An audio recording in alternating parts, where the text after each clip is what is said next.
friends, hope you're whelmed. My name's Jess, and I hope you're having a wonderful week.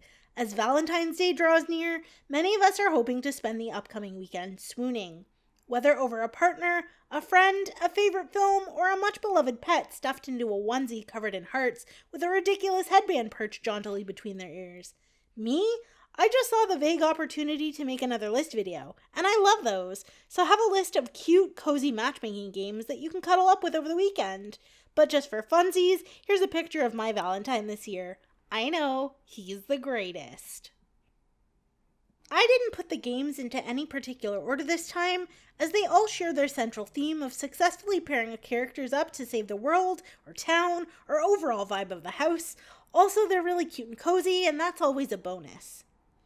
We're kicking off this list with my newest favorite cozy game. This game is the reason this video is just a smidgen late, because I literally had to stop myself playing and make myself edit instead. Love Ghostie is a lot of things in an adorable, comparatively short package. It's a visual novel about a newly minted ghost discovering that the afterlife's work is matchmaking. It's a management sim that sees you balancing the relationships and happiness of 4 individual housemates with things like dates, group activities, and self-care sessions. But most of all, it's really fun, and I've never actually played anything quite like it. In Love Ghostie, you can pick your starter roommates or randomize them. I thought I would be overloaded by all the cuteness on my screen, so for my first run through, I decided to randomize my housemates. Cozy chaos ensued as I tried to learn the ropes of gifting random items to potential pairings, organizing dates, and figuring out which roomies made the best couples and which were better off as friends. Honestly, this game made me laugh so much because I thought for sure that Mina and Camille were destined to be, only for their connection to begin with a tiny misunderstanding that had big consequences. The same thing happened between Calethea and Sky, then Sky and Camille. I wasn't even going to try pairing up Mina and Calethea because that kitty has claws. I was pretty certain all romance was a no-go and I had failed, and then, against all odds, this happened.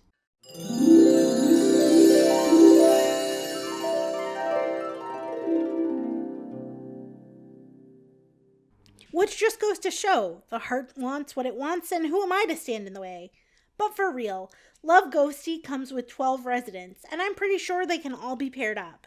As you use your ghostly talents to pepper mysterious gifts between potential suitors, organize dates, and unlock perks via your mentor's shop, the relationships will deepen and you'll know you did a good job once they're ready to move out together. If you get stuck, you can visit the Ghostly message board for tips. I cannot recommend this highly enough. It's short, it's sweet, and I think it has a little something for everyone. Well, first of all, I know you'll love Mission It's Complicated because it's free. Secondly, it's a goofy, superhero-centric, inclusive visual novel with no bummer endings that sees you as the benefactor of a hastily thrown-together super team with one covert mission: fall in love to save the world. Seriously, it's covert because your heroes don't even know that's why they've been assembled. You'll obviously be fighting crime and trying to avert disasters, but on the QT, you'll also be trying to matchmake your heroes, because the love between your most bonded pair will save the universe from a big, world-eating monster that an alternate timeline version of you, that's also from the future, has used magic to warn you about. Yeah. I've played this through twice, and I'm not too proud to admit that I'm glad platonic love will also save the world, because I really am not good at the matchmaking part. I thought I was making all the right moves, but my flirting game could use some work. Oh well. Bad brain buddies for life. I'll try again next year, and maybe this time I'll finally manage to make a romantic pairing stick. As my best friend Bubbles eloquently put it, this sounds like the most anime game I've ever heard of. Lakeberg Legacies is a village management sim that sees you building up Lakeberg from almost nothing. You'll start with one person, build them a home, and depend on the matchmaker, Tindra, to find them the right spouse. And trust me, you'll want to put effort into finding them a compatible partner because love is your most precious resource. Oh, yeah, Bubbles was right, but it's still really fun. In Lakeberg, each couple generates hearts based on their happiness with one another, and those hearts affect the rest of the village's resources, so trouble in paradise means, in a roundabout way, that everyone suffers. Don't worry though, divorcees can find love again and even the scales.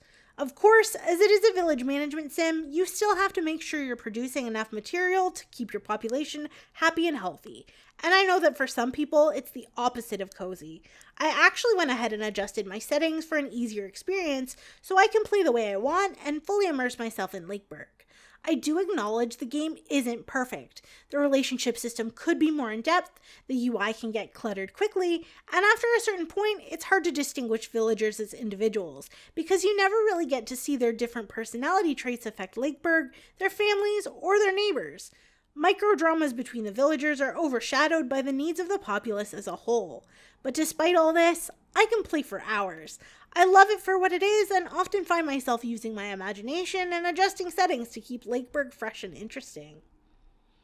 I know what you're going to say. The last game on this list is not a matchmaking game, and furthermore, it's a reach. I kind of agree with you there, but how about we compromise?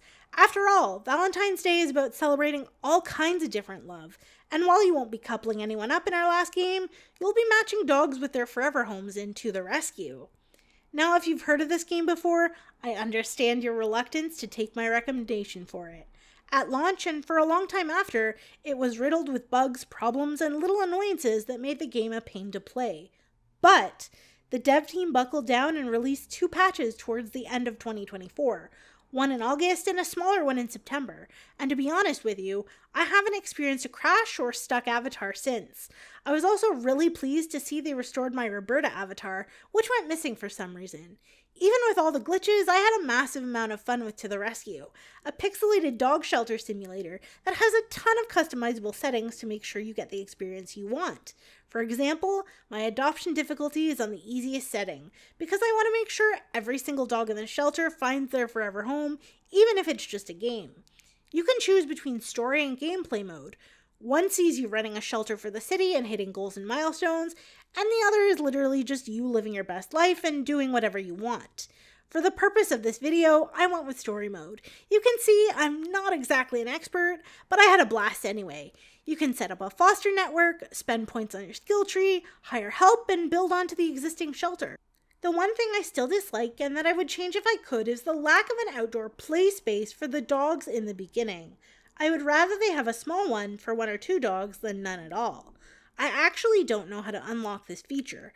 I assume it's somewhere in build mode and I just haven't managed to unlock it yet, so if someone knows, drop a comment and share the wealth. There you go! These are the 4 matchmaking games I absolutely adore for all different reasons. I'm definitely hooked on Ghostie right now, but let me know in the comments. Which of these games have you played? Are there any cozy matchmaking games I absolutely need to try? Let me know what your favorite romance trope is and what you're reading. I actually don't love the matchmaking trope in books. It gets a little over the top for me. Although considering I'm currently reading a thriller, I don't think that'll be a problem. It might be an interesting plot twist actually. Anyway, thank you so much for hanging out. If you enjoyed this video, don't forget to like and subscribe for more content like this. I hope you have a fabulous weekend and I'll see you next time.